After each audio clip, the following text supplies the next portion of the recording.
Real estate એની ઉપર જ છે કે ફ્યુચરમાં તમારું એપ્રિસિએશન ક્યાં આવે છે. મને એવું લાગે છે કે જે વૈષ્ણોદેવી એરિયા છે કે પેલી બાજુ ગિફ્ટની આજુબાજુનો એરિયા છે કે તમે આ બાજુ જુઓ તો સાણંદ બાજુ છે.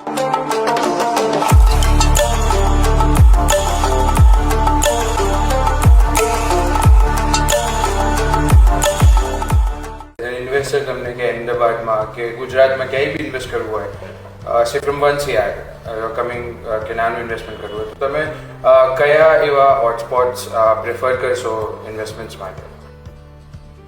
અપકમિંગ એરિયા હોય ને એમાં એપ્રિસિએશનનો ચાન્સ વધારે. પણ રેન્ટલ ઇન્કમ જનરેટિંગ પ્રોપર્ટી પર જો મેં ઇન્વેસ્ટ કર્યું હોય તો ત્યાં સ્ટાર્ટિંગ કદાચ રેન્ટલ થોડું ઓછું આવે પણ ભવિષ્યનો તમારો ગ્રોથ વધે. સો રિયલ એસ્ટેટ એની ઉપર જ છે કે ફ્યુચરમાં તમારું એપ્રિસિએશન ક્યાં આવે છે. મને એવું લાગે છે કે જે વૈષ્ણોદેવી એરિયા છે કે પેલી બાજુ ગિફ્ટની આજુબાજુનો એરિયા છે કે તમે આ બાજુ જુઓ તો સાણંદ બાજુ છે, જે બધા અમદાવાદની 200 ફૂટની જે પેરીફરી છે એની નજીકના એરિયા છે.